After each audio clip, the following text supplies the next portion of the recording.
मर्दों को बनाती थी गुलाम, फिर उस औरत के लिए होता था मौत का मुकाबला। उस दिन मिट जाता था हजारों औरतों के माथे का सिंदूर, लेकिन क्या करती थी वो जीतने वाले के साथ? आखिर कौन है वो? क्या है उसका मकसद? सुनो सुनो सुनो सुनो, सुंदरनगर में कल डेथ मैच का आयोजन होने वाला है।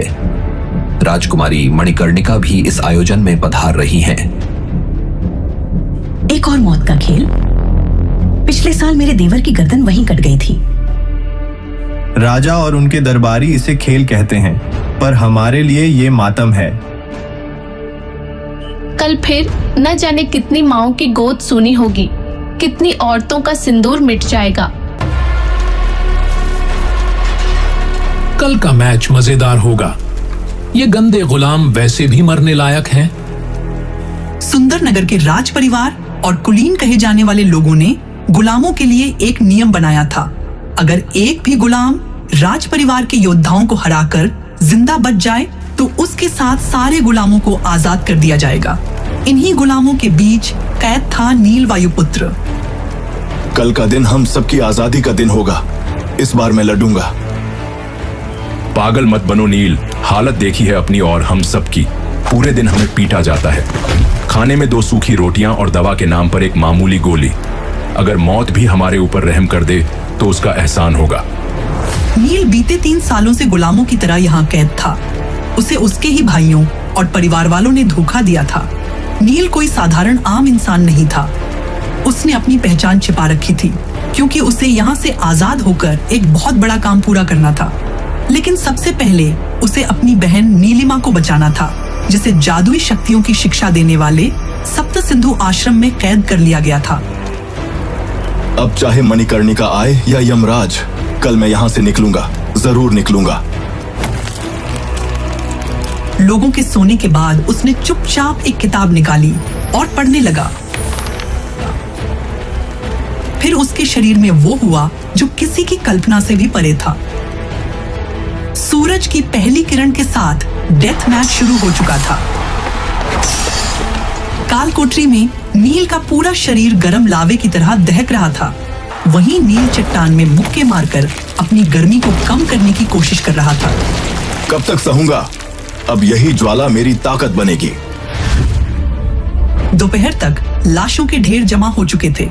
एक तरफ अमीर जहां जीत का जश्न मना रहे थे, दूसरी तरफ रोते चीखते गरीब और गुलामों के परिवारों का दर्द धरती और आसमान को भी दहला रहा था।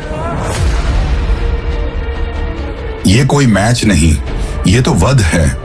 देखो राजदत्त फिर से अखाड़ा साफ करेगा। तभी नील ने अखाड़े में कदम रखा। उसे देखकर राजदत्त बोला, तो तू अभी तक जिंदा है? लगता है तेरी मौत मेरे ही हाथों लिखी है।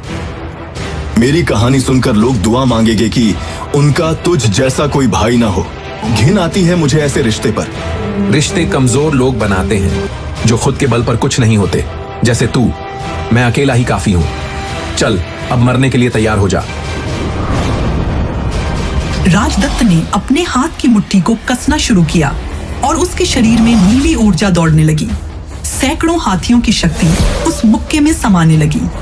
राजदत्त ने नील के सीने पर उस मुक्के से वार कर दिया।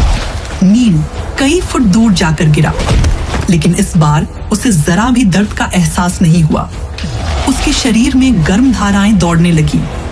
नील उठ खड़ा हुआ। थोड़ा और दम लगा राजदत्त, इतना मेरे लिए काफी नहीं है। राजदत्त भूखे भेड़िए की तरह नील पर टूट पड़ा।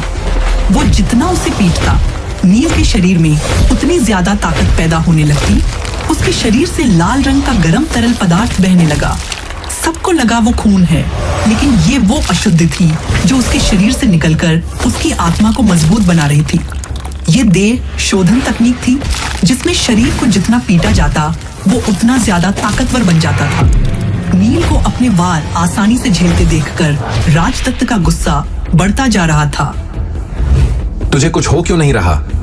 क्या तू मेरे सब्र का इम्तिहान ले रहा है? तो फिर ये ले।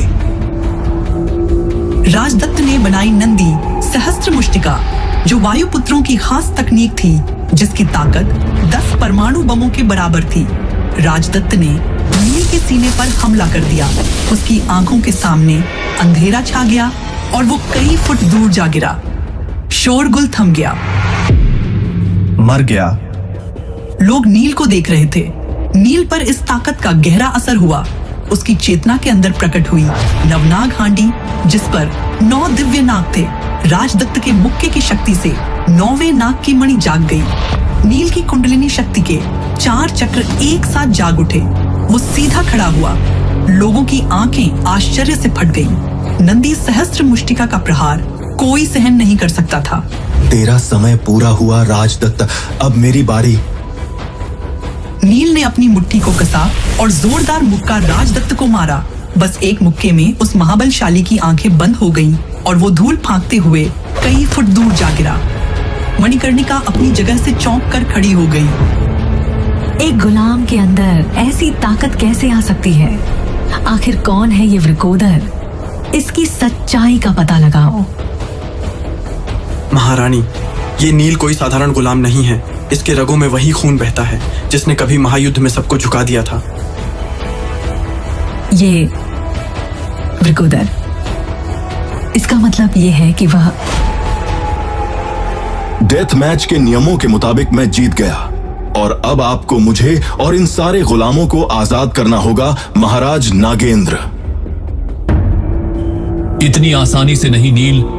तुझे आजाद छोड़कर मैं इतने बरसों की अपनी मेहनत बर्बाद नहीं कर सकता। तुझे आज मरना ही होगा। नियम तोड़ रहा है।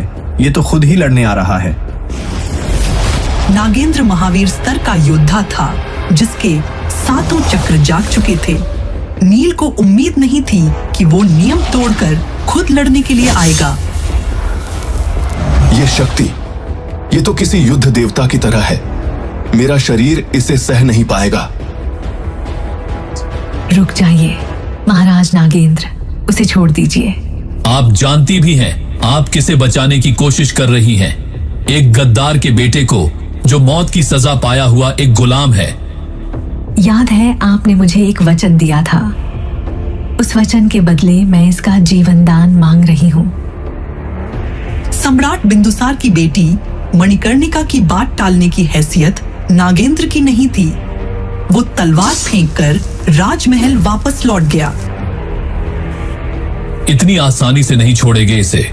इसे मारना ही होगा। कुछ ऐसा कर कि कोई शक भी ना हो। उसने युजवेंद्र को चुपचाप एक इशारा किया, जो कूटनीति और षड्यंत्र रचने में शकुनी की तरह माहिर था। उसने उड़ते बात से किसी को संदेश भेजा।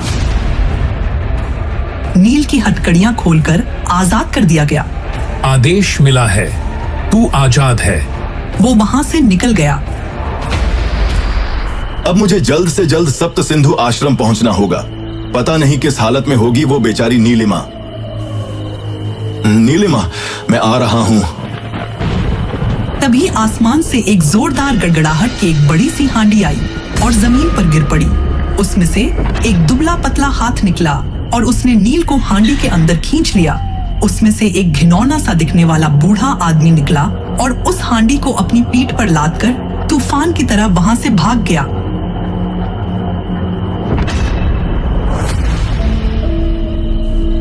हाँ, बहुत भाग्यशाली।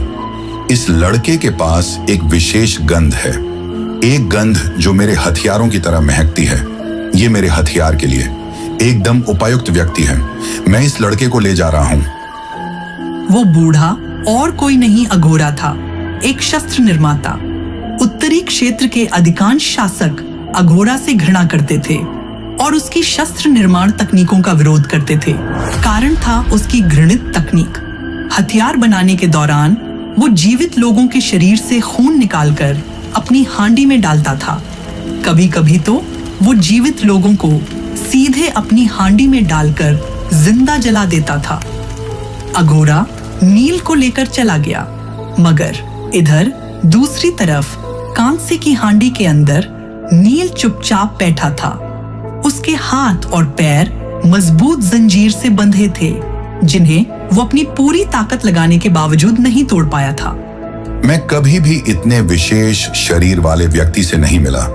इस लड़के की खुशबू मेरे नश्वर हथियार की जैसी है। तुम मजाक कर रहे हो है ना? मुझे देखो, मैं भी तुम्हारी तरह हार्ड मांस से बना हूं।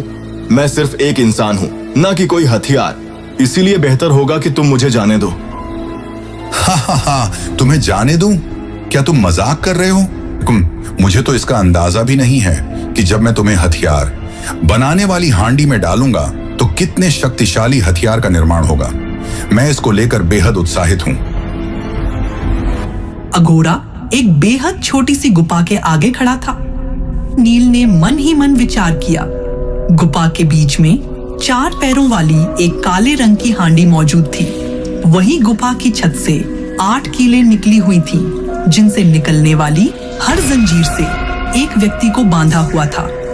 उन लोगों के शरीर पर कई सारे घाव थे, जिनसे धीरे धीरे खून बह रहा था। वो खून नीचे रखी हांडी में बूंद बूंद करके टपक रहा था। भट्टी से थोड़ी ही दूरी पर लगभग 1 दर्जन लोहे के विशाल पिंजरे थे, जो लगभग 3 फीट चौड़े थे, जिनमें से प्रत्येक में एक व्यक्ति को रखा गया था। उनमें से अधिकांश की आंखों में नीरस भाव थे और उनके शरीर अनियंत्रित रूप से दर्द में कांप रहे थे। यह स्पष्ट था कि जितना लोगों ने कहा था, अघोरा उससे कहीं अधिक नीच था। अघोरा की हैवानियत देखकर नील वायुपुत्र दंग रह गया।